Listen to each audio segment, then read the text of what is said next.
Okay, so we're continuing on with the Pythagorean theorem.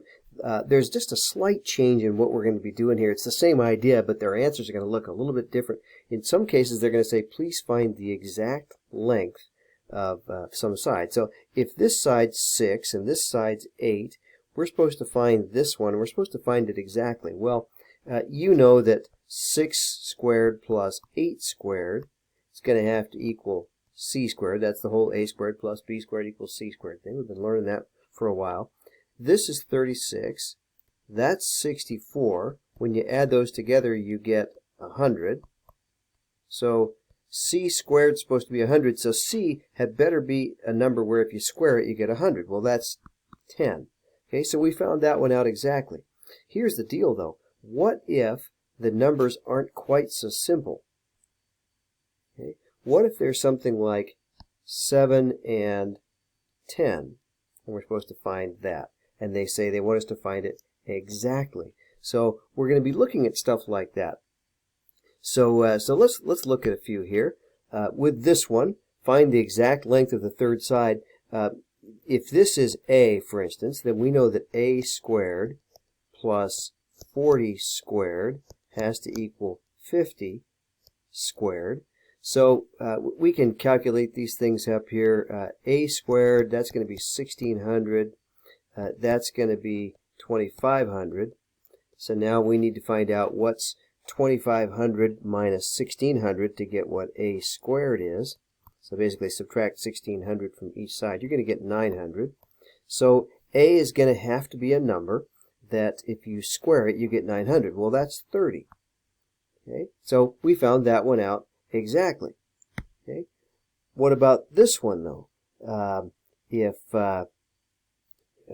this is a again, then a squared plus 15 squared is 39 squared.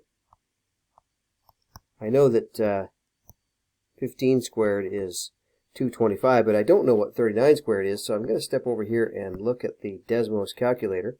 And I can just type in here 39 and hit the squared button, or I can type 39 squared, and I get 1521 there. So let's go back out here to 1521. Okay. Now I need to take 1521 and subtract 225 from it, so I'll go back to here, and I can just type in minus 225 and get my answer is 1296. So a squared is 1296. Well, now I need to square root that. So if I go back here, oops, wrong one. If I just back over here, I can press square root 1296, and there's my answer, 36. Well, that one worked out exactly as well. Okay, so what happens though when you get to one that is this? And notice it says this one to the nearest tenth. So we're going to have slightly different answers here. In this case, 2 squared plus 2 squared is going to equal c squared. And so if I figure this out, I get 4 plus 4 is c squared. So 8 equals c squared. So I need to square root 8. Okay, so let's get up here. And I can just go right in here, backspace over this, oops, 8, and here's my answer, 2.828427, but it said the answer is supposed to be to the nearest tenth, so we'll look over here and say, well, 8's in the tenths place. If you look just past it to that 2, if that was 5 or more, we'd make that a 9, but it's not 5 or more, so we'll just leave it at 2.8, and so our answer is going to be 2.8. Okay. Looking at the next one, though, let's see, that one's boring. I'm going to skip past it. Okay. With this one, what are we going to have? Well, if I look at 11 squared plus 60 squared equals c squared, okay, let's see, 11 squared is 121. 60 squared is going to be 3600. And that means c squared is supposed to equal 3721. Well, let's see what the square root of 3,721 is. Okay. By the way, you can, if you want, if you go up here to the URL and type in, instead of calculator, if you just type in scientific, it'll give you a scientific calculator without having to have this graph over here. Either way you want to do it. So now I forgot what that number is. 3721.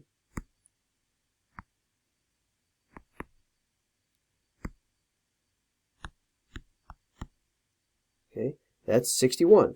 Okay. And we found that one out exactly.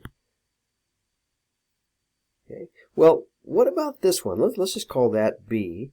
I know that 7 squared plus b squared has to be 10 squared, and I can figure out 7 squared, that's 49, and I can figure out 10 squared, that's 100. Okay, and when I subtract 41 or 49 off of each side, I get b squared equals 51.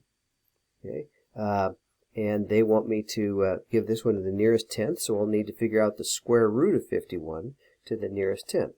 So come back over here to my calculator.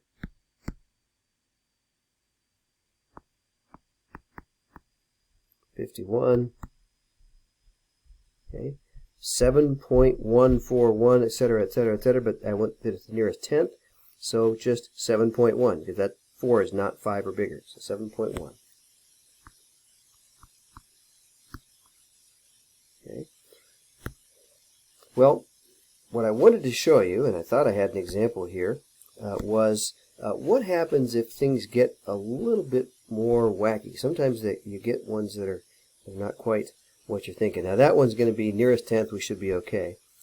This one, they want me to find the exact length of the third side. So I'm going to copy that one over to a new page here.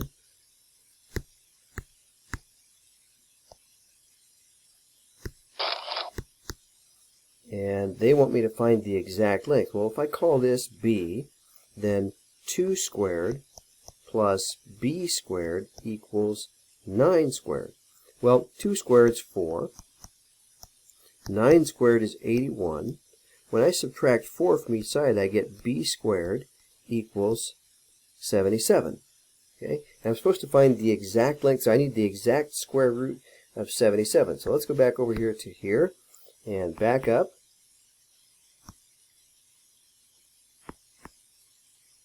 $77.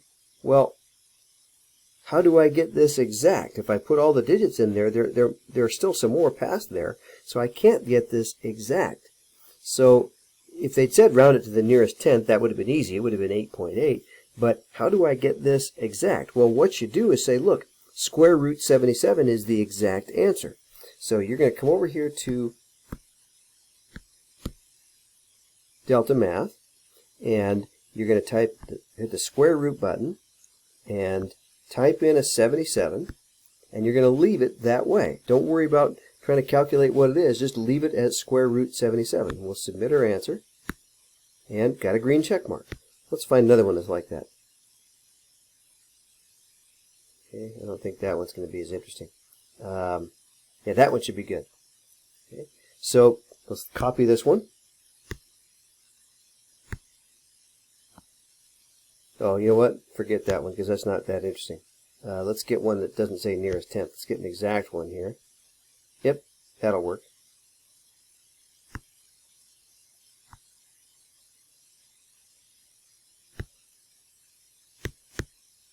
Okay, find the exact length. Well, this side's supposed to be c, so 3 squared plus 1 squared has to be c squared. That's 9 and 1. So c squared is supposed to be equal to 10. So c is the square root of 10. But we're supposed to find it exactly. And if I go up here to my calculator and type in square root 10, I don't get an exact answer. I get a bunch of decimals. So what I'm going to do is leave my answer as square root 10. So we'll go back here and we'll hit our square root button, type in a 10, and we'll leave it at that. We don't need to worry about trying to calculate decimals. If they want an exact answer and it doesn't work out to something nice, just leave it inside the square root. Okay. So let me find one more that does that. Okay, here's a good one. So we'll copy this one.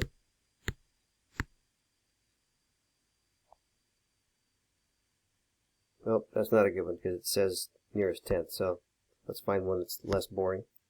Okay, I found one that's going to work like I want now.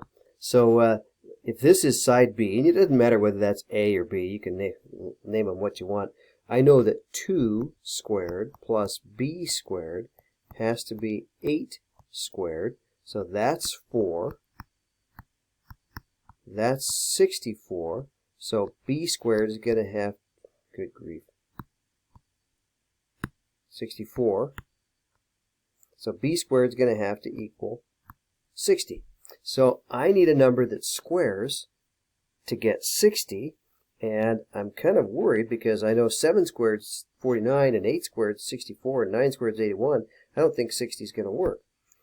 If I backspace over here, 60 doesn't give me an exact answer. So again, what I'm going to do is just leave my answer as square root 60. So here I go. Hit my square root sign. Type in a 60. Submit my answer. Okay. So when you're doing ones that say, please give me an exact answer, if it doesn't work out to a nice whole number, just leave it inside the square root sign, press it in there, and press enter. You're good to go.